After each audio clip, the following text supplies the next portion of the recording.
আসসালামু আলাইকুম ভিউয়ার্স, আজকে শেয়ার করব বিকালের একটি খুব সুন্দর নাস্তার রেসিপি, যেটা একবার খেলে বারবার খেতে ইচ্ছা করবে।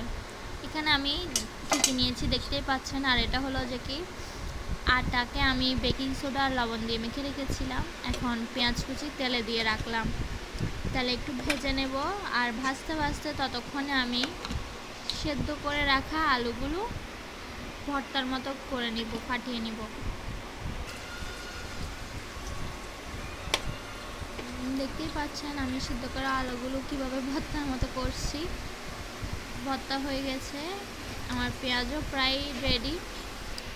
এরপর এখানে আমি বিভিন্ন রকমের মশলা দিব, লবণ, তারপরে আপনাদের স্বাদ মতো দিয়ে নেবেন আপনারা, মরিচ গুঁড়া, হলুদ গুঁড়া,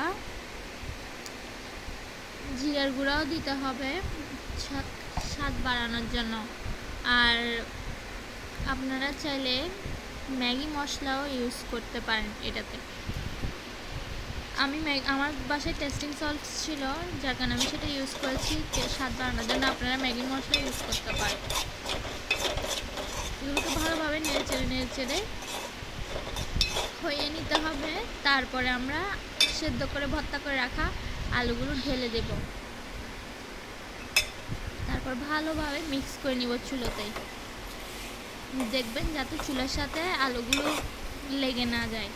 চুলার আঁচটা মিডিয়ামে একদম লোতে করে রাখলে ভালো হয়, নাহলে আলুগুলো লেগে যেতে পারে চুলার সাথে। আমার ডোটা রেডি। এই ডো দিয়ে আপনি চাইলে সিঙ্গারাও বানিয়ে খেতে পারেন। এক ডো দিয়েই অনেক কিছু সম্ভব। এইগুলো এখন আমি এই আটাটাকে বিভিন্ন ভাগে ভাগ করে নিয়েছি, 6টা গোল্লা করে নিয়েছি, 6-7টা। এই গোল্লার ভিতরেই আমি ওই পুর রেডি করে রাখা পুরটা ঢুকিয়ে দেব। এমা হলো না, এটা এবার হাত দিয়ে করতে হবে, চামচ দিয়ে হবে না। হাত দিয়ে দেখেন, হাত দিয়ে এখন দেখানো সম্ভব হচ্ছে না, আসলে ভিডিও করাতে একটু সমস্যা হয়েছিল, যার কারণে ভিডিওটা একটু হচ্ছে। আপনার হাত দিয়ে ভালোভাবে পুরটা ঘুরে নেবেন, যাতে পুরটা বাইরে না থাকে সেরকম। তারপরে ভালোভাবে গোল করে নেবেন। আবার গোল করার পর হাত দিয়ে রুটির মতো চ্যাপটা করে নেবেন। চ্যাপটা হয়ে এলে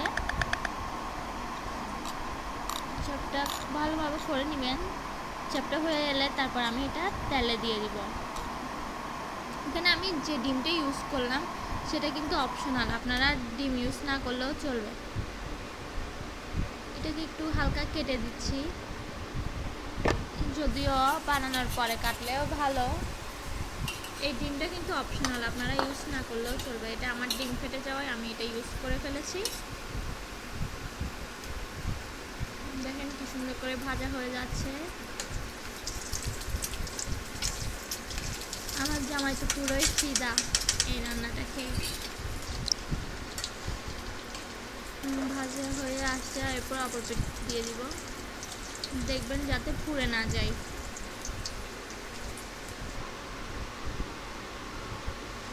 তারপর আবার আরেকটা নিলাম, এভাবে হাত দিয়ে করে নেবেন, চ্যাপটা করে নেবেন পুর ঢুকিয়ে। তারপর আমার যেহেতু ডিমটা অপশন ফেটে যাওয়ার কারণে ইউজ করছি, সেহেতু আমার চামচ দিয়ে ইউজ করতে বিরক্ত লাগতেছে। আমি এটাকে ডিমের ভিতরেই ছুবিয়ে নেব, ভালোভাবে করে নিই। তার আগে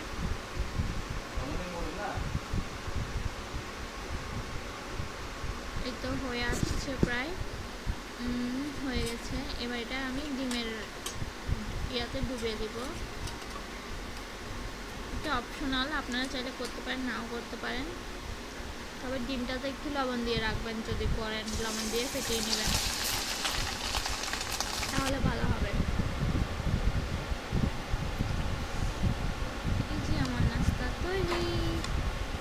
এগুলোকে এবার আমি কেটে সুন্দর করে ডিজাইন করে দিচ্ছি, যে বানানোর সময় একটা কাট দিতে চাইলাম। রেডি।